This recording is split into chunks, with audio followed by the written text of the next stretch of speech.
Hello friends, welcome to Srushti's kitchen. ಇವತ್ತಿನ ರೆಸಿಪಿಯಲ್ಲಿ ನಾನು ನಿಮಗೆ ಮೊಳಕೆ ಕಟ್ಟಿದ ಹೆಸರು ಕಾಳು ಸಾರು ಹೇಗೆ ಮಾಡೋದಂತ ನೋಡಿಸ್ತಾ ಇದ್ದೀನಿ. ಈ ಬೇಸಿಗೆಯಲ್ಲಿ ನಮ್ಮ ದೇಹವನ್ನು ತಂಪಾಗಿಡಲು ತುಂಬ ಉಪಯುಕ್ತಕರ ಹೆಸರು ಕಾಳಾಗಲಿ ಹೆಸರು ಬೇಳೆ ಆಗಲಿ ತುಂಬ ಉಪಯುಕ್ತಕರ ಅಂತ ಹೇಳ್ಬೋದು. ಚಪಾತಿಗೂ ಮುದ್ದೆಗೂ ಸಹ ತುಂಬ ಚೆನ್ನಾಗಿರುತ್ತೆ. ಹಾಗಿದ್ರೆ ತಡ ಬೇಡ, ತಯಾರಿ ವಿಧಾನ ನೋಡೋಣ. ಫ್ರೆಂಡ್ಸ್, ನಾನಿಲ್ಲಿ ಒಂದು 200 ಗ್ರಾಮಷ್ಟು ಹೆಸರು ಕಾಳನ್ನ ತಗೊಂಡು ಮೊಳಕೆ ಕಟ್ಟಿ ಈ ರೀತಿಯಾಗಿ ರೆಡಿ ಮಾಡಿ ಇಟ್ಟಿದ್ದೀನಿ. ಈಗ ಇದಕ್ಕೆ ಒಂದು ಪೇಸ್ಟನ್ನು ರೆಡಿ ಮಾಡ್ಕೊಳ್ಳಿಕ್ಕೆ ನಾವಿಲ್ಲಿ ಒಂದು ಚಿಕ್ಕ ಬಾಣಲಿ ಇಟ್ಕೊಂಡು ಒಂದು ಸ್ವಲ್ಪ ಎಣ್ಣೆ, 1 ಟೀ ಸ್ಪೂನಷ್ಟು ಎಣ್ಣೆ ಸೇರಿಸ್ಕೊಂಡು ಎಣ್ಣೆ ಬಿಸಿ ಆದಮೇಲೆ ಒಂದು ಈರುಳ್ಳಿನ ತೊಗೊಂಡಿದ್ದೀನಿ. ಈ ರೀತಿ ಕಟ್ ಮಾಡಿ ಹಾಕಿದ್ದೀನಿ. ಈಗ 1 ಇಂಚಷ್ಟು ಹಸಿ ಶುಂಠಿ, 1 ಬೆಳ್ಳುಳ್ಳಿ ಇದಕ್ಕೇನೆ ಸೇರಿಸ್ಕೊಳ್ತಾ ಇದ್ದೀನಿ. ಸ್ಟವ್ ಲೋ ಫ್ಲೇಮಲ್ಲಿ ಇಟ್ಕೊಂಡು ಇದನ್ನೆಲ್ಲ ಸ್ವಲ್ಪ ಚೆನ್ನಾಗಿ ಫ್ರೈ ಮಾಡ್ಕೊಳ್ಳಿ. ಈಗ ಸ್ವಲ್ಪ ಫ್ರೈ ಆದ ನಂತರ ಇದಕ್ಕೆ 1 ಇಂಚಷ್ಟು ಚಕ್ಕೆಯನ್ನು ಸೇರಿಸ್ಕೊಳ್ತಾ ಇದ್ದೀನಿ ನೋಡಿ. ನಂತರ ಒಂದು 4 ರಿಂದ 5 ಲವಂಗನ ಇದಕ್ಕೆ ಸೇರಿಸ್ಕೊಂಡು ಒಂದು ದೊಡ್ಡ ಸೈಜ್ ಟೊಮ್ಯಾಟೊ ಕಟ್ ಮಾಡಿಟ್ಟಿರೋದು ಇದಕ್ಕೆ ಹಾಕಿ ಇದು ಸ್ವಲ್ಪ ಸಾಫ್ಟ್ ಆಗೋವರೆಗೂ ಚೆನ್ನಾಗಿ ಇದನ್ನು ಫ್ರೈ ಮಾಡ್ಕೊಳ್ಳೋಣ. ಇದೆಲ್ಲ ಸ್ವಲ್ಪ ಫ್ರೈ ಆದಮೇಲೆ ಸ್ಟವ್ ಆಫ್ ಮಾಡಿಕೊಂಡು ಇದು ಸ್ವಲ್ಪ ತಣ್ಣಗಾಗಲಿಕ್ಕೆ ಬಿಡೋಣ. ತಣ್ಣಗಾದ್ಮೇಲೆ ಮಿಕ್ಸಿ ಜಾರ್ಗೆ ಸೇರಿಸ್ಕೊಂಡು ಗ್ರೈಂಡ್ ಮಾಡ್ಕೋಬೇಕಾಗುತ್ತೆ. ಅದಕ್ಕೂ ಮೊದಲು ಮಿಕ್ಸಿ ಜಾರ್ಗೆ ಹಾಕಬೇಕಾಗಿರೋಂಥ ಇಂಗ್ರೀಡಿಯೆಂಟ್ಸ್ ನೋಡಿಸ್ತಾ ಇದ್ದೀನಿ ನೋಡಿ. ಫ್ರೆಂಡ್ಸ್, ಇಲ್ಲಿ ನಾನು ಕಾಯಿ ತುರಿ 1 ಕಪ್ಪಷ್ಟು ತೊಗೊಂಡಿದ್ದೀನಿ. ಅದನ್ನು ಮಿಕ್ಸಿ ಜಾರ್ಗೆ ಸೇರಿಸ್ಕೊಳ್ತಾ ಇದ್ದೀನಿ. ಹಾಗೆ ನಾವು ಫ್ರೈ ಮಾಡಿಟ್ಕೊಂಡಿರೋವಂಥ ಈರುಳ್ಳಿ ಮತ್ತು ಟೊಮ್ಯಾಟೊ ಸ್ವಲ್ಪ ತಣ್ಣಗೆಲ್ಲ ಆಗಿದೆ ಈಗ, ಹಾಗಾಗಿ ಅದನ್ನು ಮಿಕ್ಸಿ ಜಾರ್ಗೆ ಸೇರಿಸ್ಕೊಳ್ತಾ ಇದ್ದೀನಿ. ಹಾಗೆ 1 ಟೇಬಲ್ ಸ್ಪೂನಷ್ಟು ಕಡಲೆಪಪ್ಪನ್ನು ಸಹ ತಗೊಂಡಿದ್ದೀನಿ. ಹುರಿಗಡಲೆ ಅಂತೀವಿ, ಕಡಲೆಪಪ್ಪು ಅಂತೀರಿ, ಒಬ್ಬೊಬ್ಬರು ಒಂದೊಂಥರ ಕರೀತಾರೆ ಅಲ್ವಾ. ಈಗ 1 ಟೇಬಲ್ ಸ್ಪೂನಷ್ಟು ಕಡಲೆಪಪ್ಪು ಇದಕ್ಕೆ ಸೇರಿಸಿದ ನಂತರ 1 ಟೇಬಲ್ ಸ್ಪೂನಷ್ಟು ಧನಿಯಾ ಪುಡಿನ ಹಾಕ್ಕೊಳ್ತಾ ಇದ್ದೀನಿ. ಹಾಗೆ 1 ಟೀ ಸ್ಪೂನಷ್ಟು ಅಚ್ಚ ಖಾರದ ಪುಡಿ. ಖಾರ ನಮ್ಗೆ ಇನ್ನೂ ಸ್ವಲ್ಪ ಜಾಸ್ತಿ ಬೇಕನ್ನೋರು 1 ಟೇಬಲ್ ಸ್ಪೂನಷ್ಟು ಹಾಕ್ಕೊಳ್ಳಿ. ಹಾಗೆ 1 ಚಿಟಿಕೆಯಷ್ಟು ಅರಿಶಿನ ಪುಡಿನ ಸೇರಿಸ್ಕೊಳ್ತಾ ಇದ್ದೀನಿ.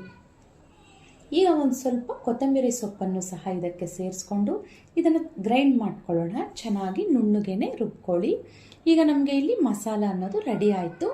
ಈಗ ನಾನಿಲ್ಲಿ ಈ ರೆಸಿಪಿ ಮಾಡಲಿಕ್ಕೆ ಒಂದು 4 ಬದನೆಕಾಯಿ, 1 ಆಲೂಗಡ್ಡೆಯನ್ನು ತೊಗೊಂಡಿದ್ದೀನಿ. ಈರುಳ್ಳಿ ಬಂದು ಇದು ನಮಗೆ ಒಗ್ಗರಣೆಗೆ, 1 ರುಬ್ಲಿಕ್ಕೆ, 1 ಒಗ್ಗರಣೆಗೆ. ಈಗ ಒಗ್ಗರಣೆಗೆ ನಾನಿಲ್ಲಿ ಕುಕ್ಕರ್ ಇಟ್ಟಿದ್ದೀನಿ. 1 ಟೇಬಲ್ ಸ್ಪೂನಷ್ಟು ಎಣ್ಣೆ ಸೇರಿಸ್ಕೊಂಡೆ. ಎಣ್ಣೆ ಬಿಸಿ ಆದಮೇಲೆ ಇದಕ್ಕೆ ಸ್ವಲ್ಪ ಸಾಸಿವೆಯನ್ನು ಸೇರಿಸ್ಕೊಳ್ತಾ ಇದ್ದೀನಿ. ಅದು ಚಿಟಪಟ ಅಂದಮೇಲೆ ಈಗ ಇದಕ್ಕೆ ಕರಿಬೇವು ಸೊಪ್ಪನ್ನು ಸಹ ಹಾಕ್ತಾ ಇದ್ದೀನಿ.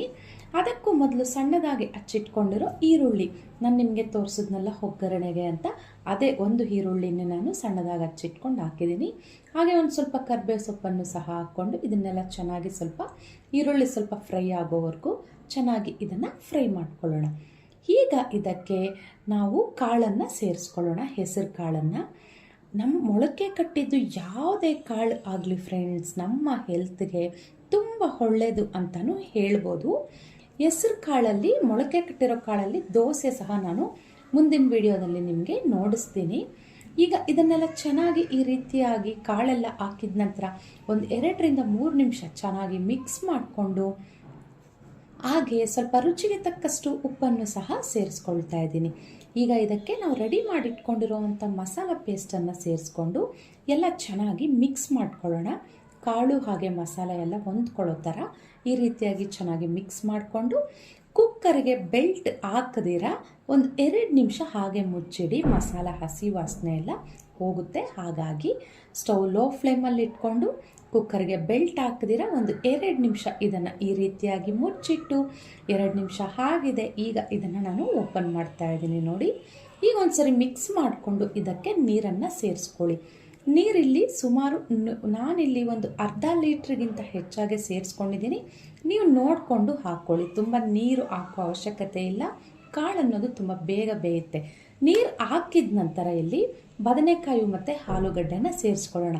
ಮೊದಲಿಗೆ ನಾವು ಕಾಳು ಹೊಟ್ಟಿಗೆ ಹಾಕಿದ್ರೆ ಬೆಂದೋಗುತ್ತೆ. ಹಾಗಾಗಿ ನೋಡಿ, ಈ ಹದದಲ್ಲಿರ್ಬೇಕು ನೀರು ಅನ್ನೋದು. ಈಗ ಕುಕ್ಕರ್ ಕ್ಲೋಸ್ ಮಾಡ್ತಾ ಇದ್ದೀನಿ.